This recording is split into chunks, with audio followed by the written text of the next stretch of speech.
Heyo, you're listening to Toasted Time, where I cook your time with some Reddit stories. Right now, you're being toasted with some r/MaliciousCompliance, where you better make sure you know what you're asking for. And the first story of the day, we've got, you want to review every single candidate? You got it, babe.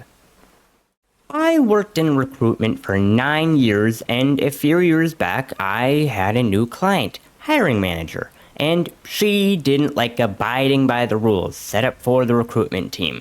And for one thing, we review the applicants, interview the best qualified candidates, and then submit them to the hiring manager for consideration. Well, this hiring manager couldn't understand why we only sent over 3 candidates in a week. And honestly, she's lucky as some positions did not garner that many applicants. I explained that we submit 3 candidates for every one position available, because this ensures that the hiring manager's time was considered when scheduling next step interviews. This wasn't just a standard I set, it was approved by her company's TA bosses, and frankly, it was standard at other places I used to work as well. That is absurd. I want to review all the candidates so I can tell you whom to pre-screen, and then you can schedule their interview with me based on my availability. But ma'am, you have almost 100 applicants that met your minimum qualifications. I don't think you really want to devote that much time to reviewing all of these resumes, and honestly, some of them were not great. Ugh, are you not listening? Send them all over to me and I'll take care of it. Yes, ma'am. You got it. I'll send those over right away. I wrote an email to the hiring manager immediately after the call, restating the topics discussed by phone, and asked again if she was certain she wanted all of the candidates sent to her. She confirmed, and I complied and forwarded to my boss with an explanation that she will take care of the reviewing of all applicants and my numbers were going to be skewed for the month. I did as requested, selecting nearly 100 candidates in the system and moved them to hiring manager review. Now, what this did was send individual emails for each candidate as an update to the hiring manager, and it would ping her email every 3 days that they weren't reviewed. I smirked, knowing what was about to happen and my rear was going to get chewed out in about a week. But it felt really good, cause I knew I was right. 2 days later, my boss calls and says he got an irritating phone call from this hiring manager, who said she never requested this, to which they responded with the information detailed in my email. She was speechless. He let her know that I would go back into the system and back up the candidate process so it would be taken out of her to-do list, and I would continue to send over candidates that were the best fit for the role as described in our processes. I never received pushback from that hiring manager ever again. And before we continue, I'd like you to maliciously comply by hitting that subscribe button because it sure helps a lot. So, to continue on, you want me to stay in my station? Okay. I worked as the lead cook in a very busy restaurant. My boss would write who's working what station, and generally we follow this. My station is the dead center of the line, so the expo and anyone asking for anything look to my station for everything. They don't ask the respective station for what they're looking for, they come to me. I've been noticing everyone else get to switch their stations and rotate daily, and I usually don't mind or care, but after 9 months, it got a little tiring. Someone asked me if he could train in my station, and I showed him the ropes, and he became damn near as good as me in it, so I let him take the ropes on a Saturday night, and he did just fine. Fry's side wasn't doing too hot, and I went over to help them. And in the process, my boss came over and freaked out to see one of the new guys on my station. He didn't look too happy about it. He called for a meeting the next day, saying that we all have to stay in our stations. That's final. Mind you, this new guy on my station was one of the prep guys and was just filling in the line for a week while someone's on vacation.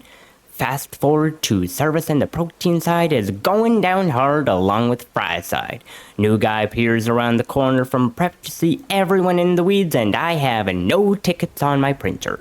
I look at my boss, then look at him and tell him to stay put in the prep, that we must stay in our stations.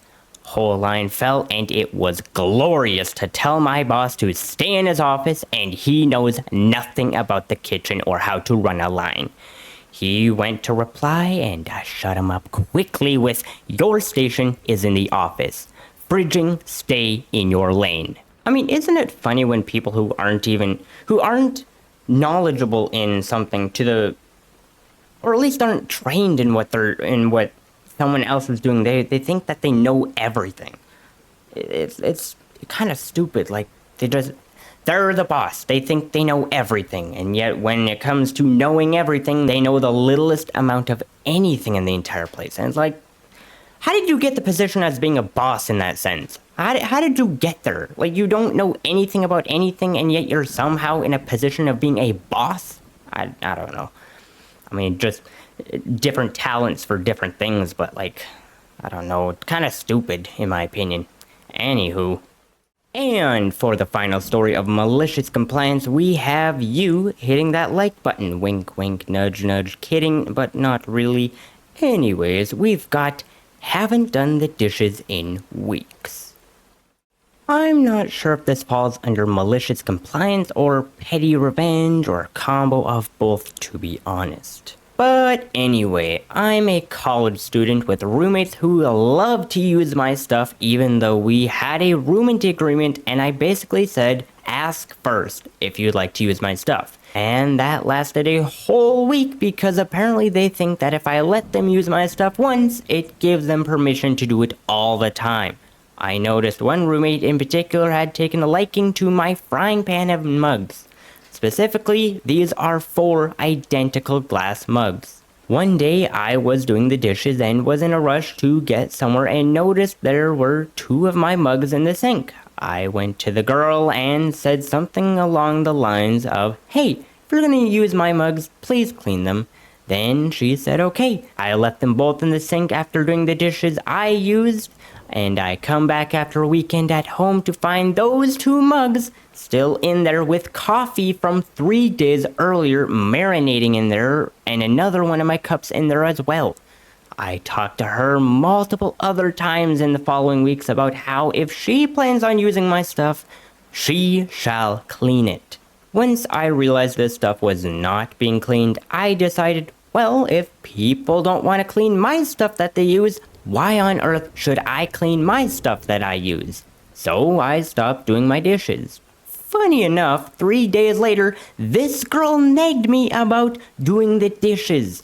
So I said, then do yours. And she said that there were none of her things in the sink.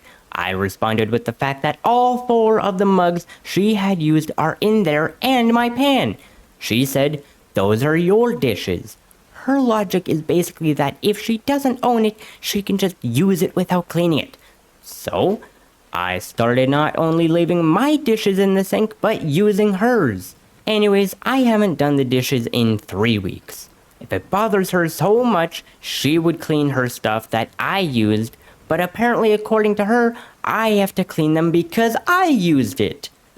Hypocrites are so funny to mess with. And then someone down below who goes by a name I'm not even going to try and pronounce that, they say it perfectly. Clean your stuff, remove it, and then start using her stuff without cleaning it. To which OP responds, will do. And how about that? Sounds like a perfect response, you know? Just take your dishes out and use theirs because, I mean, you want to respect your dishes, but if they don't respect yours or theirs, then hey, just pile on and not care about her dishes as well because why not, right? And you? Well, that's about it for those stories today, but if you enjoyed, please like and subscribe to become a fellow bread bag. But aside from that, of course, I hope to see you in the next time toasting session. But until then, have a good one.